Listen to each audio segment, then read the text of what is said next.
Right. Bismillahirrahmanirrahim. Dr. I think we can start now. All right. ठीक है, शुरू कर दूं मैं.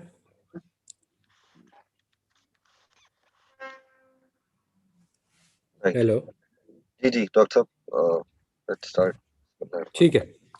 Bismillahirrahmanirrahim and Assalamu alaikum. Welcome to all for this, what was supposed to be the last lecture, but actually it got quite long, so Brother Moise persuaded me to split this into two, so we will be having the second part in next week, inshallah.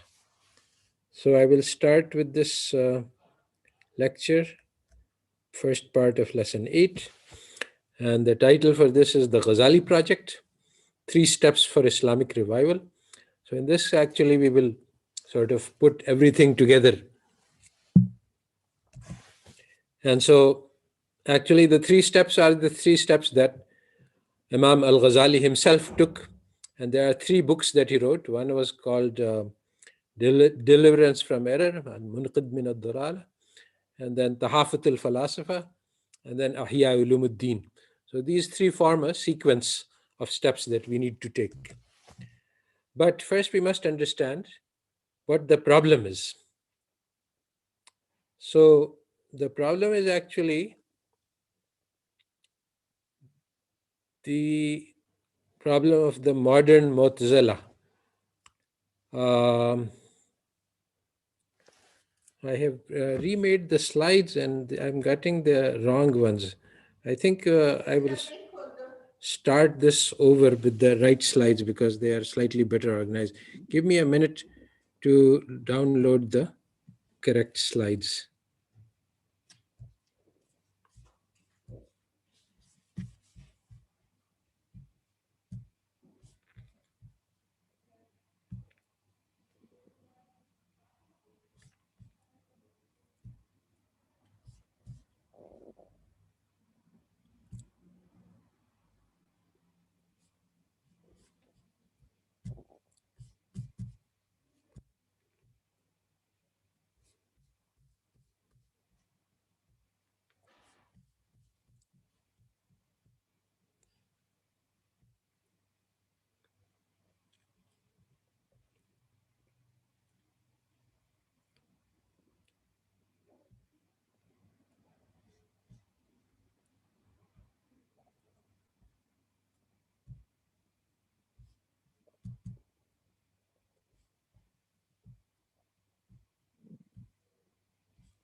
All right, sorry for the delay.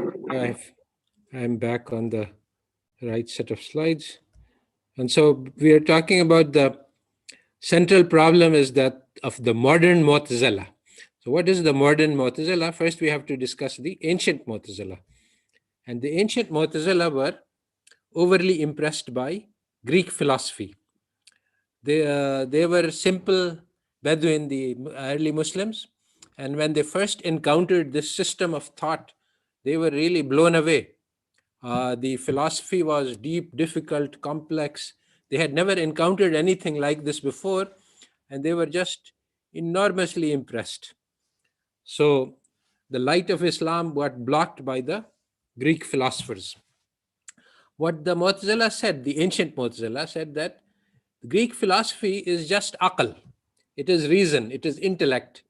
And this aql is on par with the Quran. It's equal to the Quran. Why? Because we use aql to understand the Quran. So aql in some sense comes first, and then we can understand the Quran. Without aql, we cannot understand the Quran.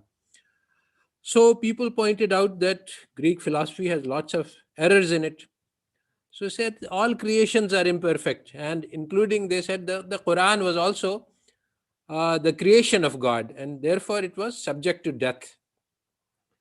So this was a strategy used to put Aql or Greek philosophy on par with the Quran. The Mu'tazila almost succeeded in making this the Orthodox Islam. The philosophy of Mu'tazila became the state religion and was enforced on everybody, and including the ulama. They were forced to declare their allegiance to it, or they would be tortured. The mihna was the and only a few people, like I think Imam Abu Hanifa also went through torture because he didn't accept the Mu'tazila position. So actually Allah Ta'ala protected his deen according to his promise. Inna nahnu nazzalna zikra wa inna lahu lahafizun. Now, in the modern times, this event has been misrepresented by secular modern Muslims, and they say that the defeat of the Mu'tazila was the rejection of Aql by Muslims, because that's what it sounds like. But this is not really true. It was, and especially Al-Ghazali was very important in this project, and as we will discuss. So they said, so Al-Ghazali put Muslims on a track where they rejected Aql, and Islam has never recovered. This is just ridiculous. Actually, what happened was that in Christianity, a similar thing happened. They accepted the teachings of Aristotle, and Christianity tied itself to Aristotle. When the Middle Ages, when the light from Islamic Spain, Al-Andalus, flooded Europe, then the Catholic Church censored these writings and banned these writings, and it issued an edict that nobody could publish anything which had views contrary to Aristotle. And this made it very impossible to develop science, because Aristotle's position was rather anti-scientific. And the teachings of Muslims, Ibn al-Haytham, al-Ghazali, etc., they were the basis. Ibn Sina and many others, but they were the basis for the science. So there was a massive conflict as people tried to accept these scientific writings from Islamic civilization, and the church tried to suppress these writings. And ultimately, this battle was lost by Christianity and ended up with people losing their faith. So if we had accepted the Mu'tazila position, then today Islam would also be rejected, because mixed in with Islam would be Greek philosophies, and all of the Greek philosophies have proven to be wrong. So now today we face with a similar problem. The modern Mu'tazila say that all the teachings of the West are on par with or even superior to the Quran. So whenever they see a conflict between the teachings of the West and the teachings of the Quran, then what they do is they accept the teachings of the West and they reinterpret the Quran. So one striking example of this is that economic theory is based on Jeremy Bentham's religion, which he explicitly invented to replace Christianity. He said, the Christian theory of morals is completely wrong, and I'm going to define a new basis for morality, and that's just pleasure and pain. Anything which gives you pleasure is good and moral. Anything which gives you pain is bad and evil. So obviously, this is actually the religion of worship of the nafs, and Muslims should have recognized this, and Islamic economics should have been built on different foundations. But this is not what happened, because nobody had the courage to reject modern economics, because it's so dazzling with all this mathematics and fancy equations and so on. They said, oh, this must be right. So they said, okay, since they teach that everyone maximizes pleasure, the Quran also says the same thing. And they took this verse as evidence that Quran also teaches utility maximization. So this is just one example. In economics, there are at least 10 different places where economics principles are directly counter to Islamic principles. But Islamic economists accepted those principles and said that, okay, like scarcity, they accepted and agreed that, okay, Islam also teaches the same thing. And then they had to work hard to find some support for these ridiculous views in the Quran and the Hadith. So this is the problem, that the modern Mu'tazila say that the Western knowledge is on par with the Quran. So the solution which Ghazali found to the problem of the ancient Mu'tazila is based on three different steps, based on three books that he wrote. One of them is Al-Munqidh min al-Dalal, the deliverance from the error. The second one is Tahafatul Falasifa, and the third one is Ahya Ulumuddin. So today I will go through the first step, and the second and the third step are for the next lecture. So in the time of the Imam al-Ghazali, there were many different claimants to knowledge. There were four different parties that he identified, all of whom claimed to have knowledge. So he said, okay, I will study all of the people who are the seekers of knowledge, because the truth must be somewhere among them. If none of the people who are seeking knowledge today have any knowledge, then we are lost. We can't, we have to start from zero, and that seems like a very difficult thing to do. So that's a very sensible place. So he says, let's start from a position of complete ignorance. That is, I don't know anything. I'm not certain of anything.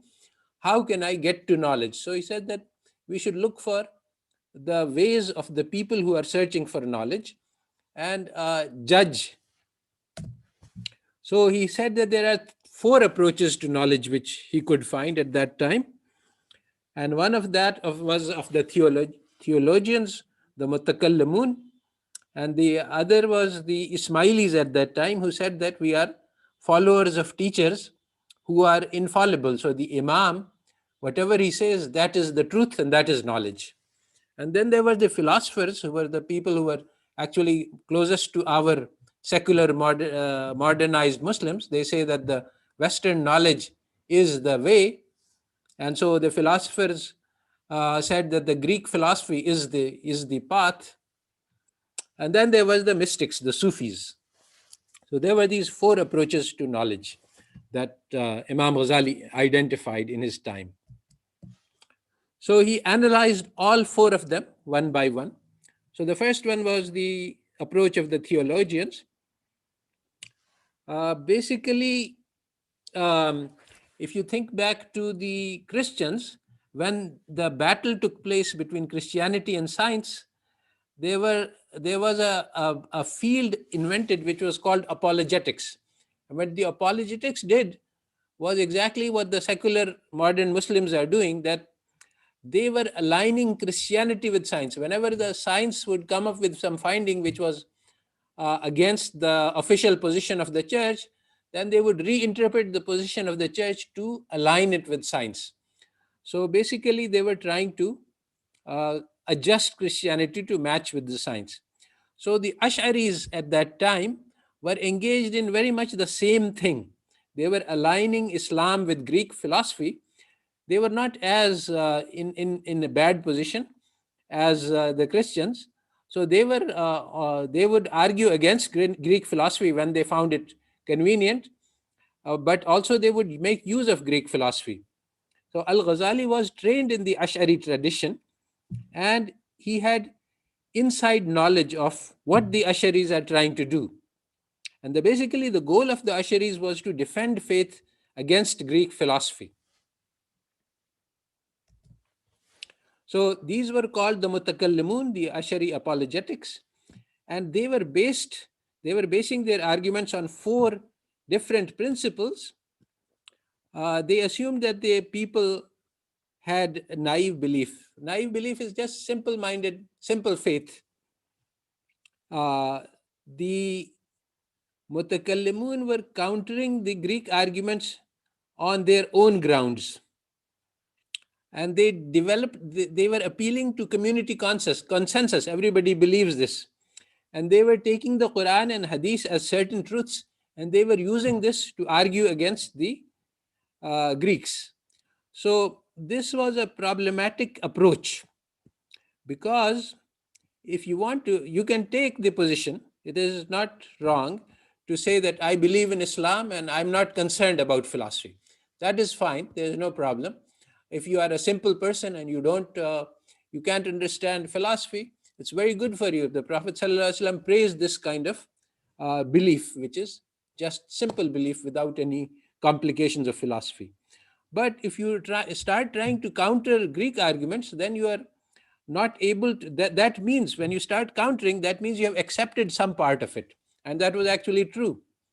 Once you accept, then you cannot rely on community consensus, and you cannot even take Quran and Hadith as certain truths, because once you're attacking Greek arguments, then you can say, then other people who are with the philosopher, they can say that, well, you have these beliefs, but other communities have other beliefs.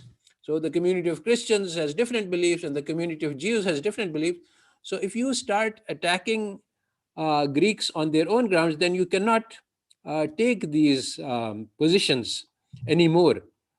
So so basically, then you have to accept, once you start attacking seculars, then you have to do it on their own grounds, and that is a very difficult problem.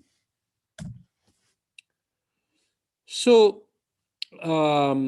this is the same problem that secular moderns are facing, that they give away too much to the West. They say, okay, and then they are unable to re-establish the truth of.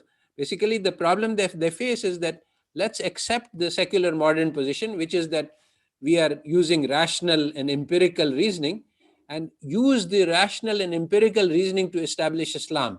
But this cannot be done, as Al-Ghazali discovered.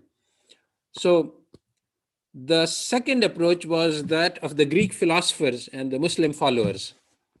And this was one of the important contributions of Al-Ghazali. He identified 20 errors in the writings of the Greek philosophers.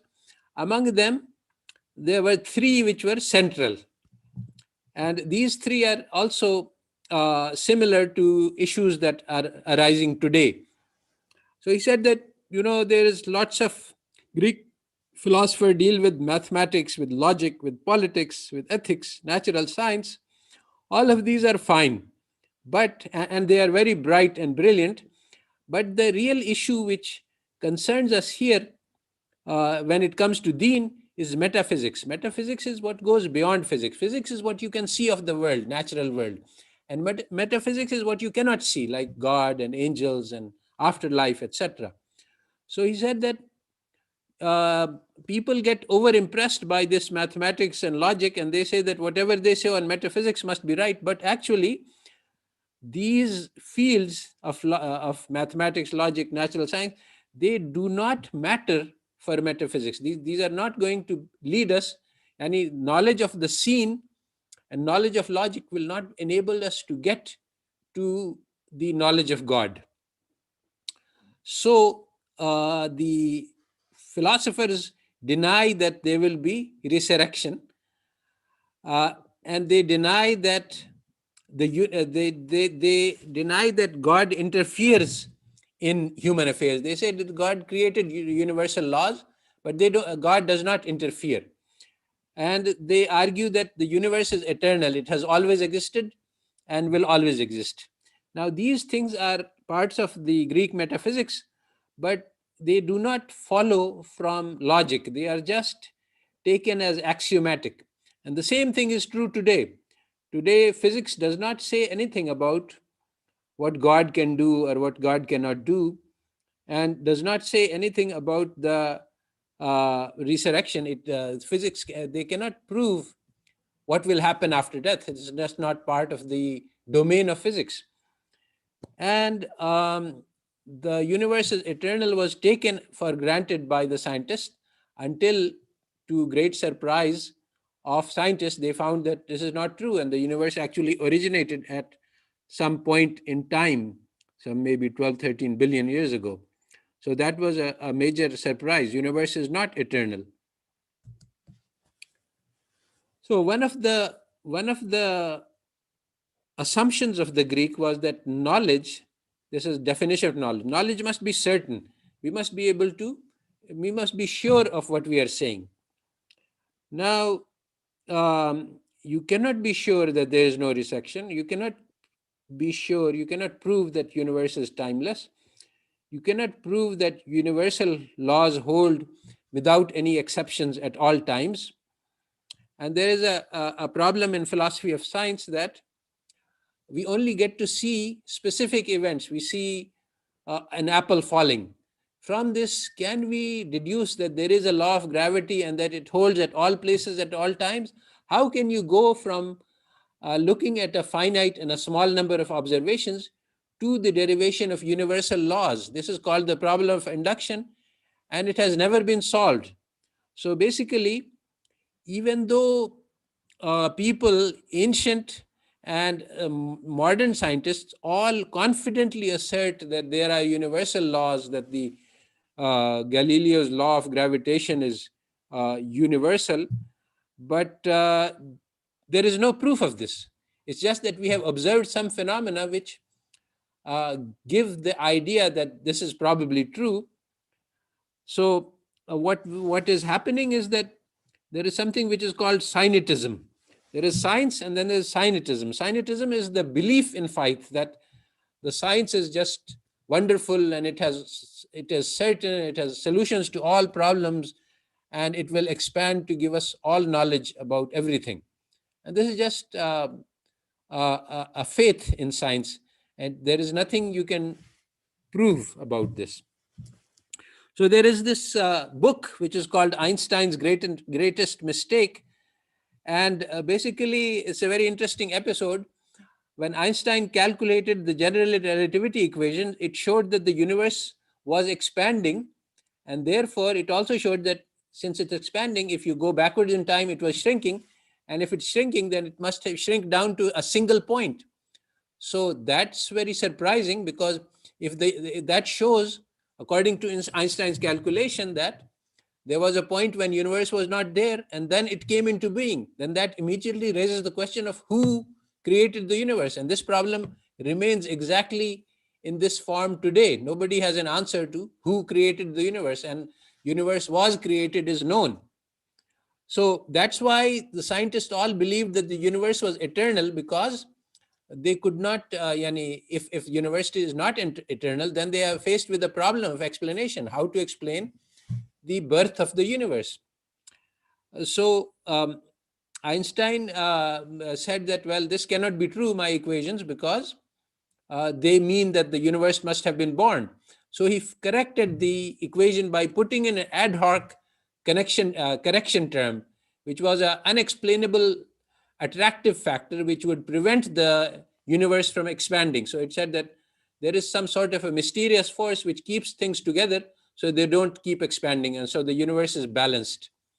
Then Hubble discovered through his telescope that the universe is actually expanding, and Einstein actually went there to look with his own eyes to see, because he couldn't believe it. And once he found that this was true, then he realized that his original equation was correct and there was no need for the correction factor, and he called it his greatest mistake. Later on, as physics progressed and quantum mechanics came into view, he stubbornly held on to his old theories, which were not quite incompatible with these new coming quantum theories. And he was so stubborn that eventually his colleagues rejected him, and he died lonely and with no one, because his colleagues rejected his ideas. He was a has-been.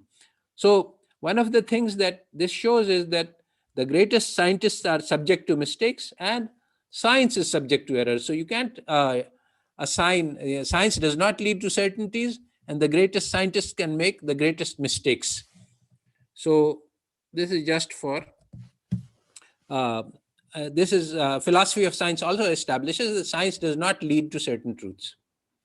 So the third problem is the third approach to knowledge is taqleed of infallible imam. And now Sheikh al-Ghazali has a lot of things to say about that. He studied this problem in detail and he has lots of arguments, but I will not go through them in detail. He said that these people have made men the standard of truth instead of truth as the standard of man. So instead of using, so basically they rely on authority, but the problem is that all men are fallible, subject to mistakes, except for our Prophet Muhammad sallallahu alaihi wasallam.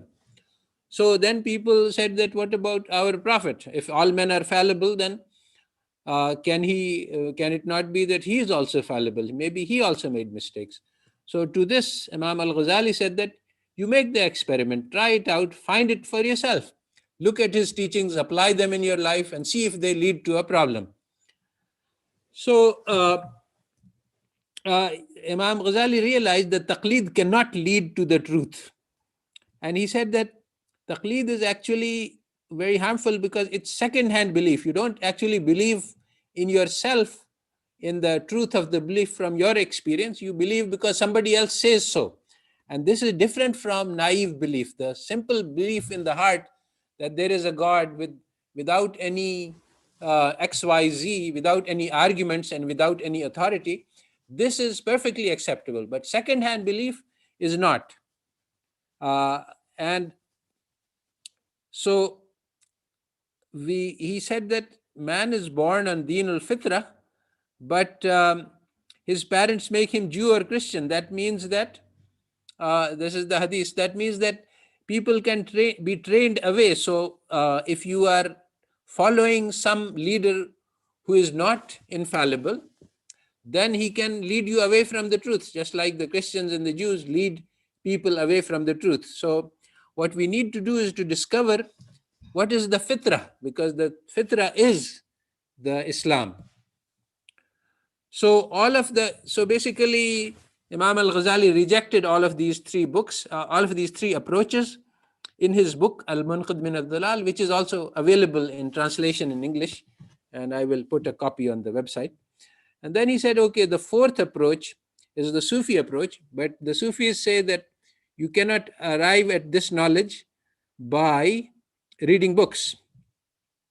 So basically, I will just follow a translation of Imam al-Ghazali and look at his own quotes about this path. So he says that the only path to yaqeen, certainty, is by direct experience of God. So he said that my own experience, by thinking and by experience, actually the book describes how he fell into doubt. And he said that he became actually psychologically ill. He could not teach, he could not speak. And then he said, Allah Ta'ala delivered me from this state.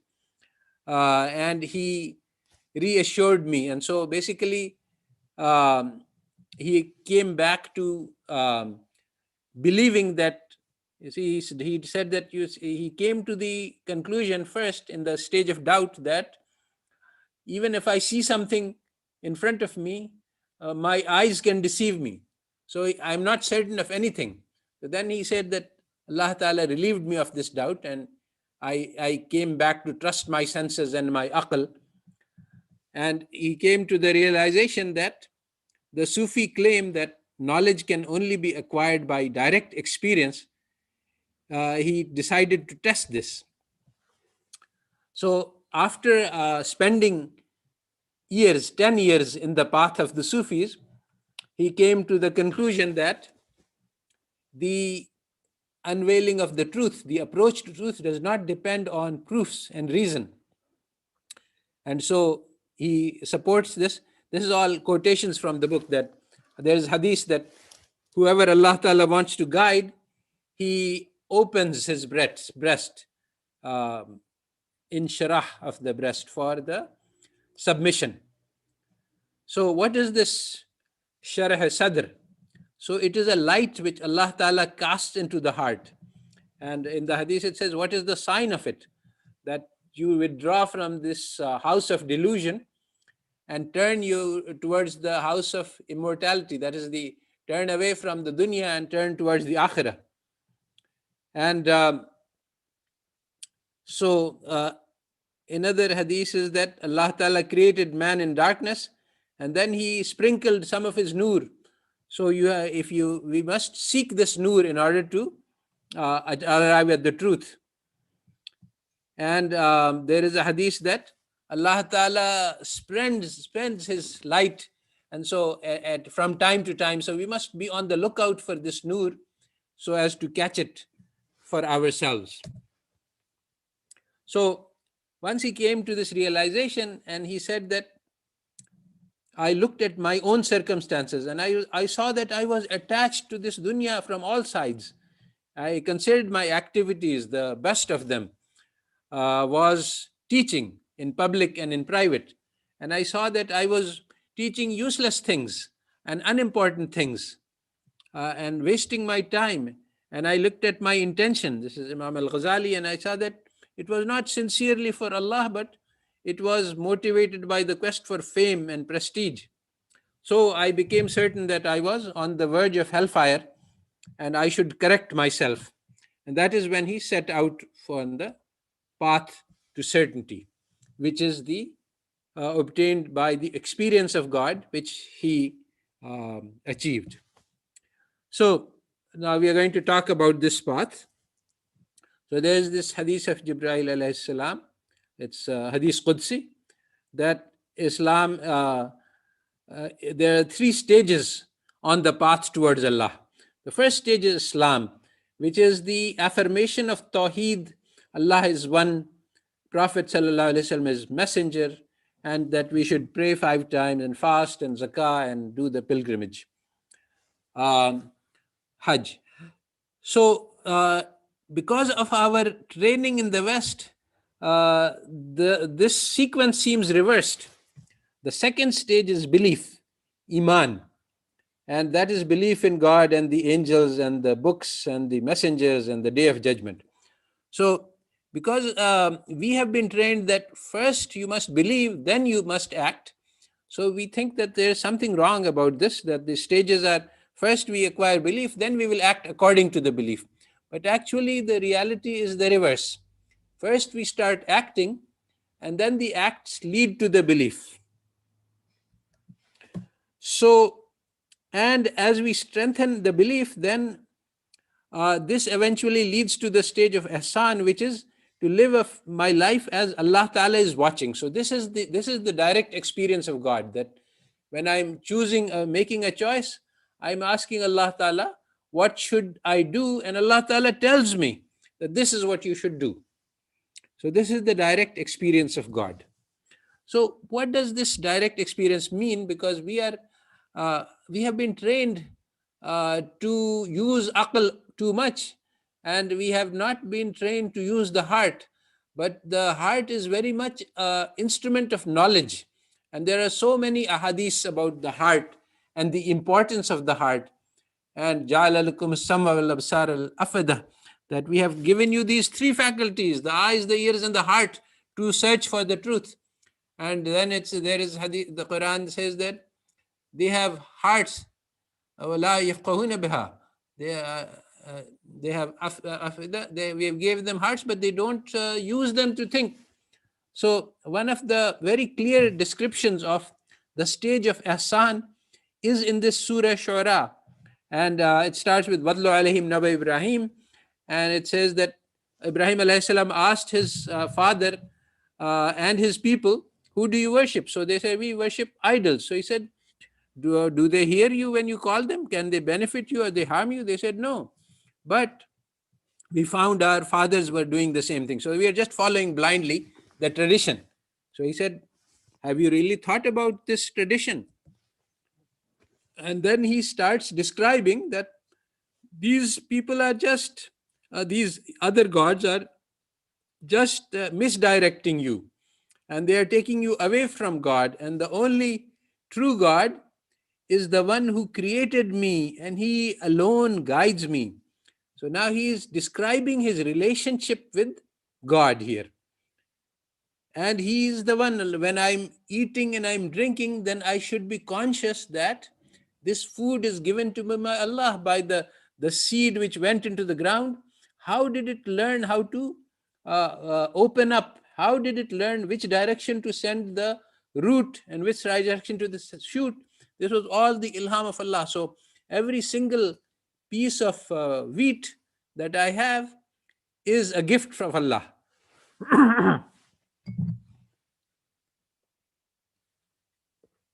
So Allah Ta'ala heals me when I am sick, and Allah Ta'ala is the one who will give me death and will bring me back to life, and He is the one who I hope will forgive my flaws on the day of judgment.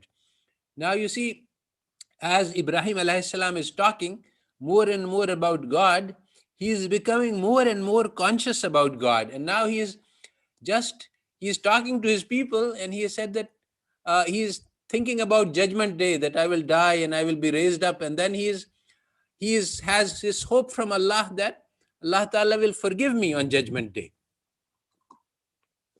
So now we see the ihsan here, that suddenly the surah shifts, and instead of talking to his people, in the middle of this speech, he started addressing his Rabb. He says, um, uh,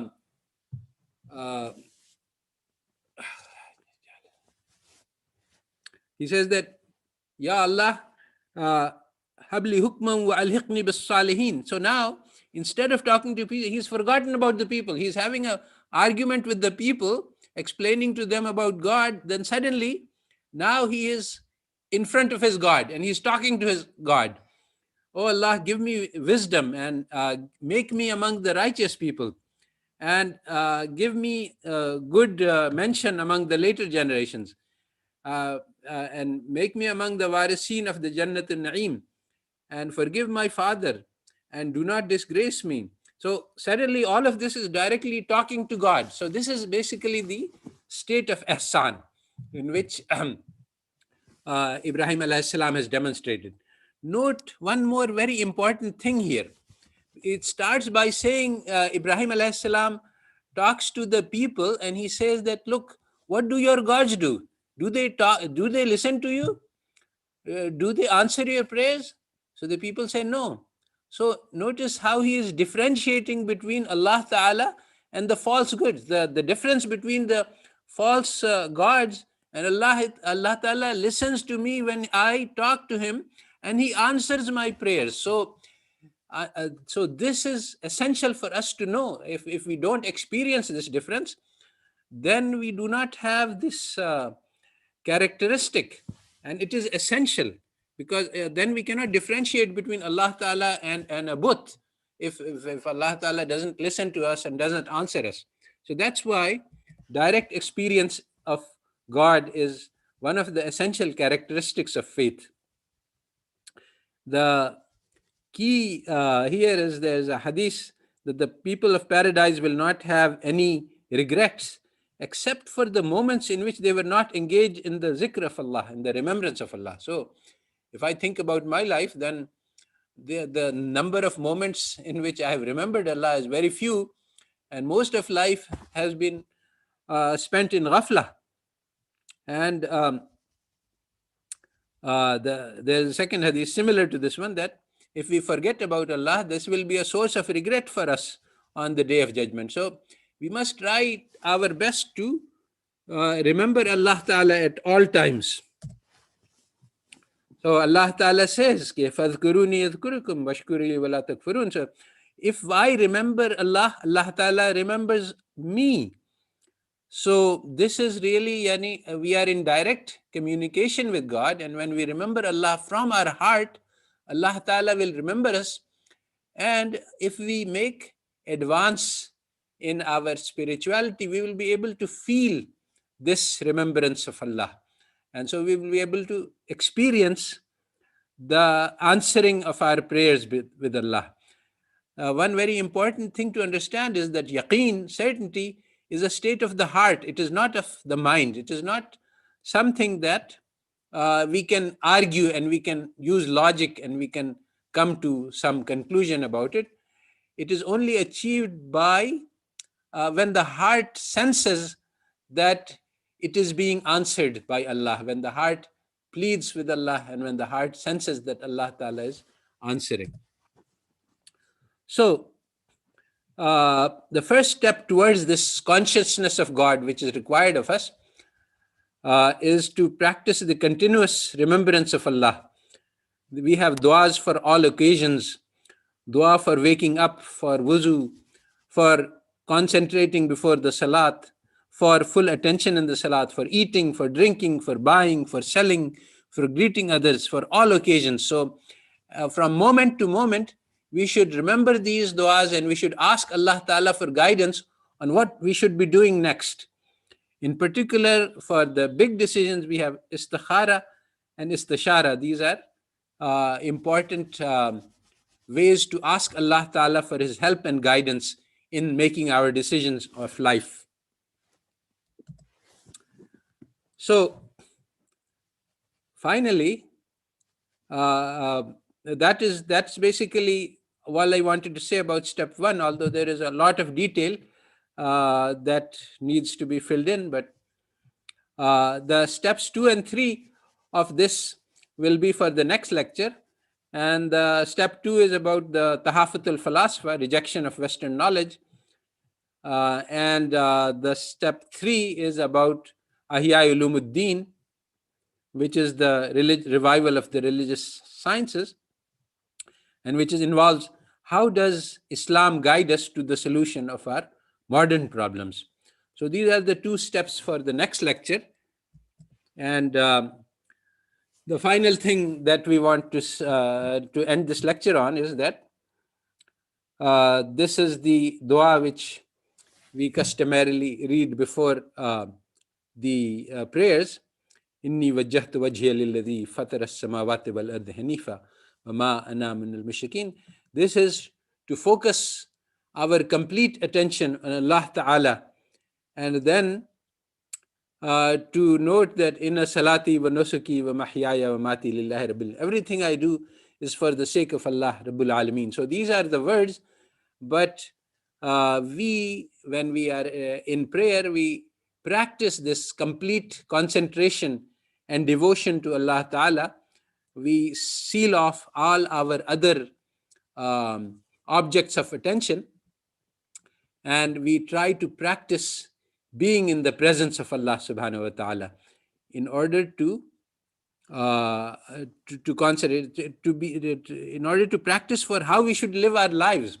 Actually, this salat is focus on Allah, and it's a practice for how to live the rest of our lives. The times we are not in salat, we should also be focused and concentrated solely on Allah. So this is the first step, the deliverance from the error. And the other 2 steps will be part of the next lecture. So I think I will end this here, and we will. Right. Thank you, Dr. Zaman, for the lecture. We are open for questions now. Anyone who wants to ask a question can raise their hands. We'll have like 25 minutes for question and answers.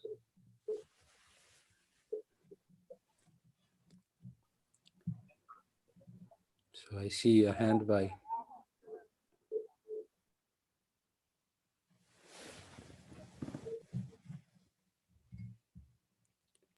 Ahmed. Please go ahead, Ahmed.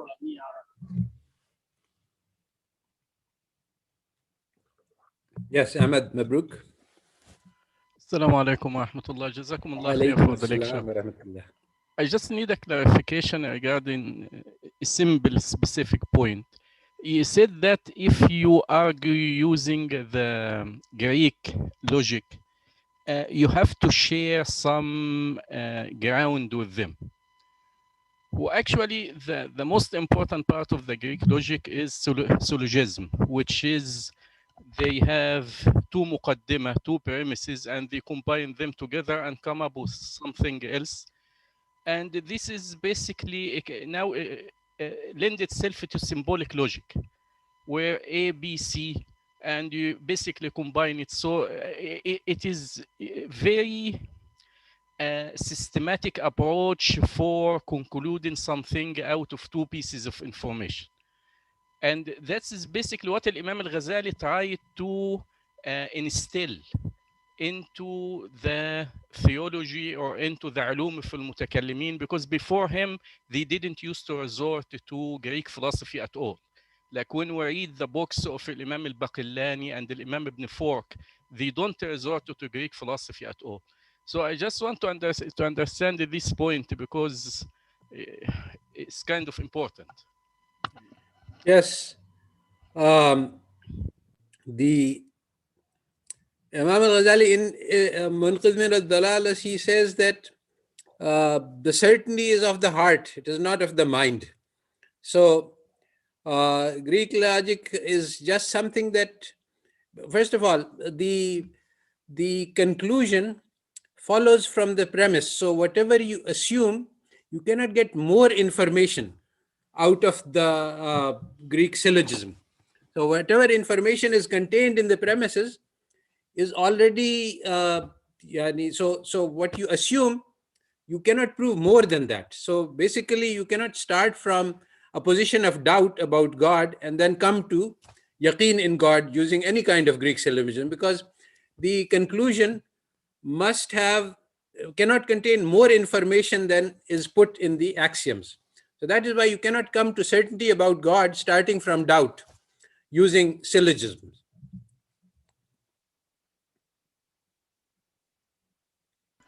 جزاكم الله خير. Okay, thank you.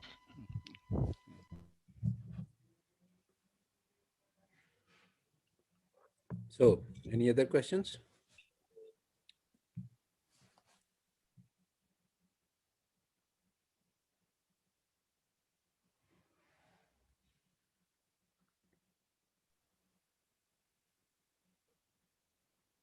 I think, Dr. Sab, there aren't any questions. All right. So, if there aren't any questions, we can conclude today's session. That's why I know I think say there aren't you any. should announce So that just- although originally it was meant to be 8 lectures, we are going to have one more lecture because the second and third part, and then we will have some more time for discussing the questions and answer on the whole course. So next session will be the last, inshallah. I think Lisa Listiana I think that is raising her please hand. go ahead. Assalamualaikum, Prof. Asad. Jazakallah Waalaikum khair for assalam. the lecture. So, one question, Prof. So, as we know that the Western worldview like claims to be universal, and they means that they avoid as you mentioned that they do not recognize the metaphysics. On the other hand, we as Muslim really have the it is the important part of our belief. But my question is how to explain the non-metaphysics to non-Muslim. Because maybe they don't believe on it. Thank you. Yes, this is a very good question. There is the Western social science is a big fraud and deception. And that is a serious problem because they claim that social science is consisting of universal truths about human beings, whereas it is only capturing the experience of the West. So this is a serious problem because they make these claims and then everybody is so impressed by the West that they say that it must be true and they are unable to challenge them. So that's why we have a problem because of the global colonization and conquest. People are so impressed that they are unable to see through the claims of social science that it is not a science. Social science is a study of human society. It can only apply to some society and it may not apply to others. So like, for example, the theory of economics says that every man seeks to maximize pleasure. This is not true. And so there are many other axioms of social science, foundations, which are simply false, but because of the huge impression of the West, the robe, because of their conquest of the world, everybody is so impressed that we cannot challenge these axioms. So otherwise, all of this social science is without any foundation. It is just the religion of Europe made up to look like it is an objective fact. So once you understand that all of social sciences is just a religion of the West, it's the secular modern religion, then you are in better ground to attack and provide a replacement. I mean that how to convince non-Muslim that there is a non-metaphysic things in this world. I mean. Yes, this is actually not too difficult.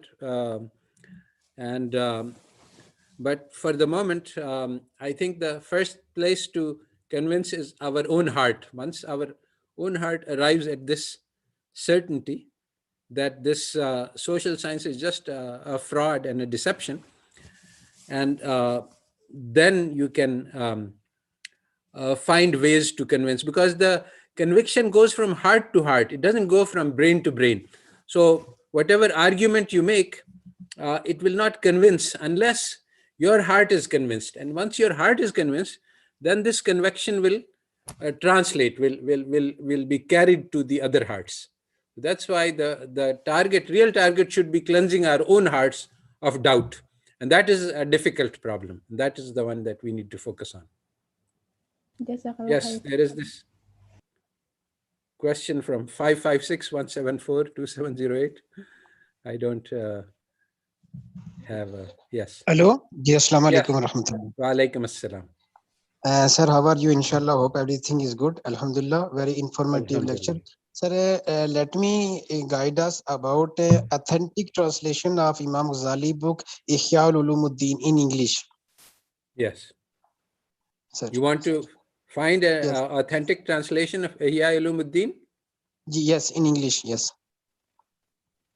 I know that there are many, but I haven't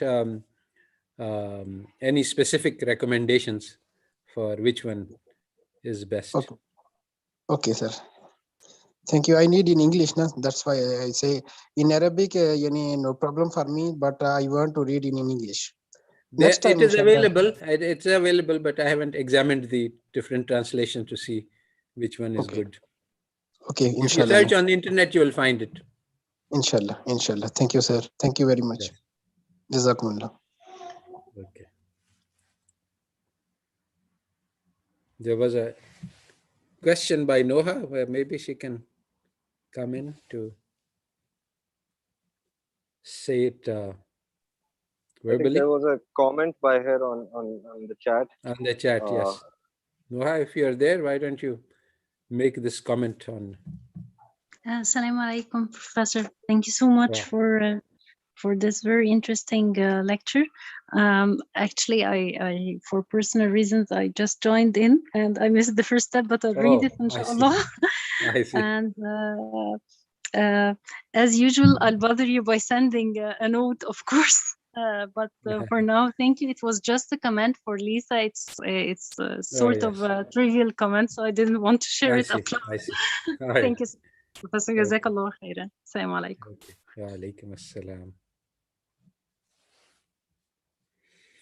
All right. So I think that. Hi. So, Dr. I think there are no more questions, so we can conclude this session for today. Just a little announcement. Our next class could be the last session, and we'll have, like, I think half an hour for Dr. Saab's lecture, and then Dr. Saab has been gracious enough to accept that he'll give a short summary of the last 8 sessions that we have had with him. And also, I think we'll have some time to interact more openly with him, and we can ask any questions regarding all of the 9 lectures. So for that, if anyone has not yet registered on the site, they can go and access all the previous lectures. They can see the videos of the past classes. And so let's see you all in the next class next week. Okay. Assalamu alaikum wa rahmatullahi wa barakatuh. Dr. Asad, thank you.